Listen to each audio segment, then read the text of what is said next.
Inflation has fallen dramatically over the last couple of years, but why is everything so expensive?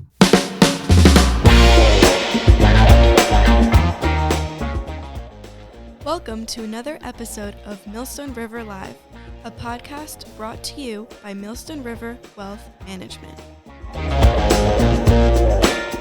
Hi, Matt. Hello, Adam. I thought we might talk today about what things cost and how much they go up and down over a period, generally referred to as a very prominent word in the financial press, inflation. I'm just waiting for things to do that go back down part that you mentioned.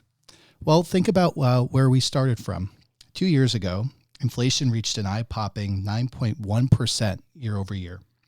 In response, the Federal Reserve raised interest rates at the fastest pace in the last 30 years. Today, with inflation having just started to decline to be below 3% year over year, the Fed is now talking about cutting interest rates, perhaps as early as September. Before declaring victory on inflation, we believe it's important to highlight that the inflation spike of 2022 is still adversely affecting all of us, consumers. That's right.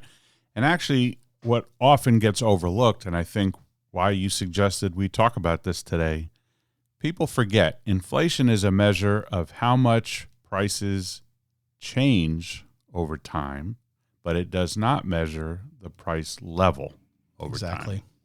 So, for example, if gasoline prices went from $3 a gallon to $4 a gallon over a period of a year, that would result in a year-over-year inflation rate of 33%, right? But if gas prices stayed at $4 over the following year, that would result in year-over-year inflation of 0%. So even though we're stuck with that $4 gas price, or $6 if you live in California, economists would be cheering about 0% gas price inflation because that inflation measure is just the change in price, not the level of price. And that's something I think that gets overlooked quite often. Yeah, with that in mind, inflation has fallen dramatically over the last couple of years. The most recent CPI report indicated that prices rose by a little less than 3% year over year, dramatically lower than the June 2022 peak I referenced before, in which it was 9.1%. It's important, though, to think about, well, what is also happening to wages, how much we're earning versus things that we're spending on. So as a comparison, wage growth is running at about 4.1% year over year, nearly about 1% over inflation.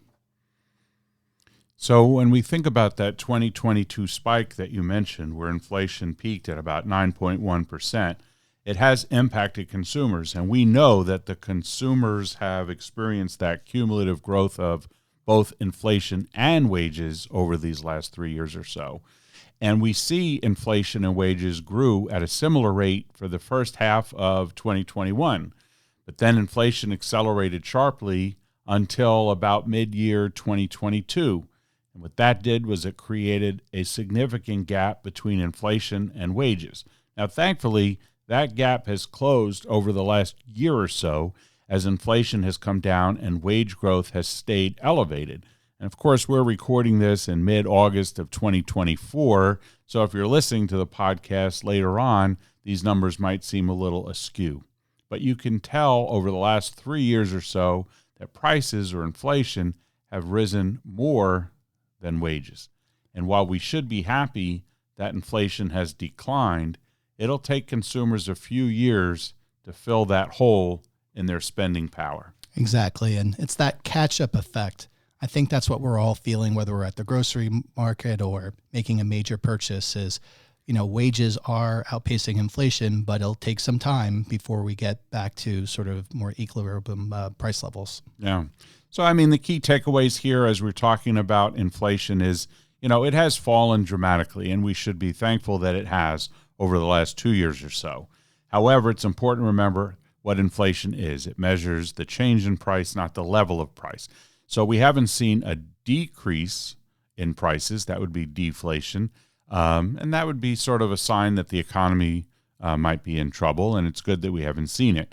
But because inflation was so high in 2022, 2 years ago, many households in our country and around the world continue to struggle with these high prices. We hope that you found this little discussion about inflation to be helpful, maybe even to illuminate a little bit about the difference between price level and price change. And if you found that this episode was helpful, we encourage you to pass it on, share it with someone you think might benefit. We thank you for listening, as always, to Millstone River Live, and can't wait to catch up with you on the next episode.